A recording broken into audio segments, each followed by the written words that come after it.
Joining us now, Terrence Woodbury, CEO of HIT Strategies, and forecaster and pollster Rachel Bitecofer. She is also the author of The Cycle on Substack. They both have worked with Democrats. Thank you both very much for coming to the weekend. Terrence, since you are not at the table, I'm going to start with you. The anger we just heard from voters through that report from Alex Tabbitt, is that anger going to be enough to push Democrats into the majority, not just in the House, but maybe also potentially in the Senate? Absolutely. Thank you so much for having me. You know, this anger that HIT has also been detecting in the electorate, detecting in many of our polls and many of our focus groups, is coming from voters that voted for Donald Trump, that were not necessarily favorable of him, but gave him a shot in 2024. We call them Trump curious voters. That what we have seen in the plummeting of his approval rating is that those Trump curious voters have become Trump furious, just like the guy that you just heard from, that is pissed off about terrorists, pissed off about war, pissed off about him focusing on a ballroom and a reflecting pool instead of the promises that he made. And so what we have seen is that those voters that were Trump curious and become Trump furious have shifted. And in every special election, since 2024, Democrats have overperformed by 10 to 14 points. And so these attitudes and perceptions and frustration with Donald Trump is actually changing voting behavior. And I expect that that's exactly why Democrats are more competitive in places where we weren't expecting to be prior to the primaries. And yet, Rachel, Axios is reporting that House Democrats are saying that being aggressive on accountability and corruption, such as with impeachment, is not enough. That is what one House Democrat told Axios in a text message. Democratic primary voters, the Democrats said, are looking for us to be more aggressive and bold on a whole host of issues. Standing up to Trump is a must, but it's not enough in 2026. Do you think that this message is one that also translates to governing, if Democrats actually do take back Congress, the House, and or the Senate, and the kind of agenda that they implement going into 2028?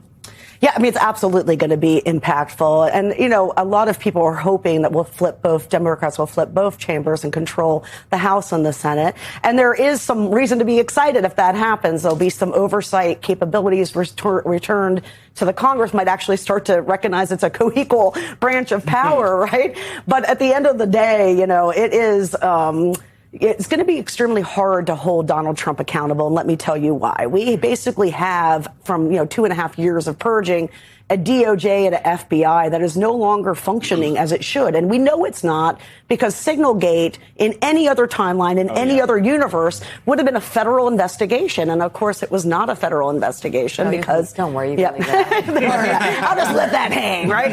It was not a federal investigation. It's never going to be a federal investigation, apparently, right? So the base is going to be a big problem for Democrats because they've got a very disgruntled base right now. But what is holding everybody together is the threat of Trump, the reaction to Trump. And though it's never, I would never advise a client, don't have a platform, okay? Like, you want to have a platform of things you're going to do for people. But what's the main thing that people want you to do right now? They want you to save them. Stop this chaos. Stop the gas price hikes. Stop the groceries. So instead of, I wouldn't say it's an either or. I think it's a both answer. Mm-hmm. But, Democrats, if they impeach him in the House, they have to try him in the Senate. What we learned in those first two impeachments is that the general public hears the word trial and they assume it's evidentiary based, okay? Right. And he was acquitted both times, even though the evidence was overwhelming, right? Mm-hmm. So, we can impeach him in the House. Can we convict him in the Senate? Not until we have about 13 Republicans on board. So again, the Republican Party has the keys to this, autocratic car that we're driving in, and we can't turn it off until and unless they join us. So one of the things is, like, you also have to be honest with voters about what you're going to do, right? And I think I worked on a story, it could have been 10 years ago, but I think it was just at the end of last year, where I talked to a bunch of Democrats who were saying, especially Amanda Littman, who we've had on the show at Run for Something, about if you go out and tell people you're going to make gas prices cheaper when you actually don't have a lot of power to do that, you're going to end the war immediately when you don't really have the power to do that, they're going to also, there's also could be a backlash to that. And Terrence, that backlash will come from, as Rachel was saying, this disgruntled base. You and I have for years talked about black voters. I don't think there's anyone better in the work that you guys are doing that pays attention to black voters in the ways in which they should be paid attention to and understands them. I want to play something from Mara Gay in Georgia. She's at the New York Times, one of the opinion writers, who talked to one black voter about how Dems see them. Listen to this. What do you think the Democratic Party thinks of you?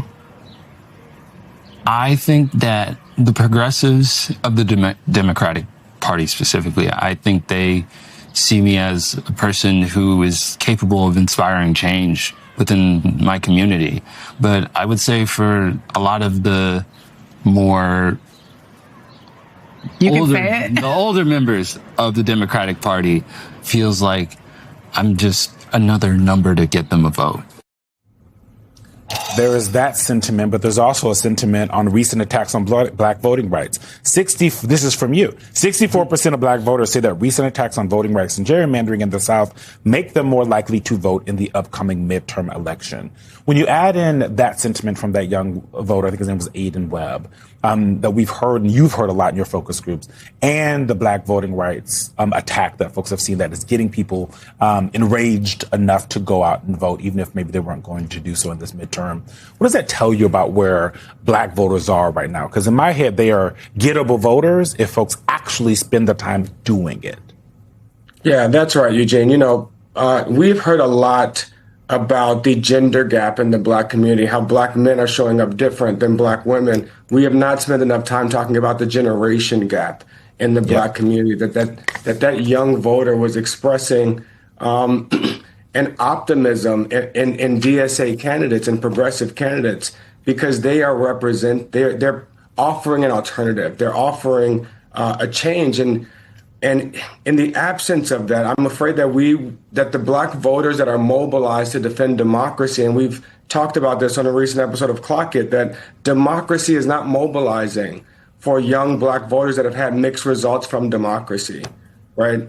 But they can be mobilized to enact a more progressive agenda, an agenda that actually improves their lives. And so, for many black voters that have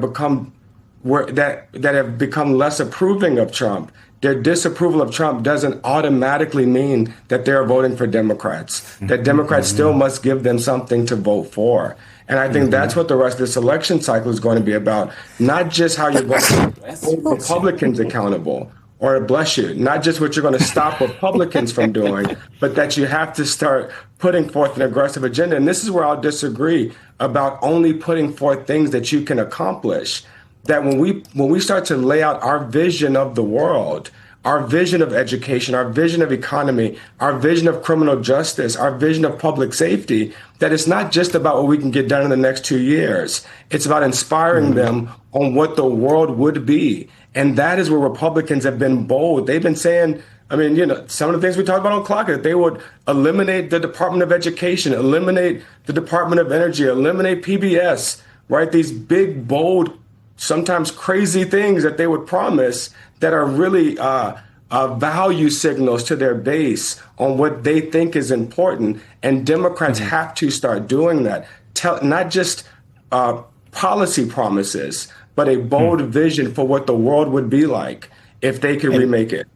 And to Terrence's point, Republicans, when it comes to PBS and all these other things, these have not just been one election cycle promises. These have been decades-long promises that they are now being able to fulfill. Rachel, of course, I'm going to ask you a complicated question, and we have no time.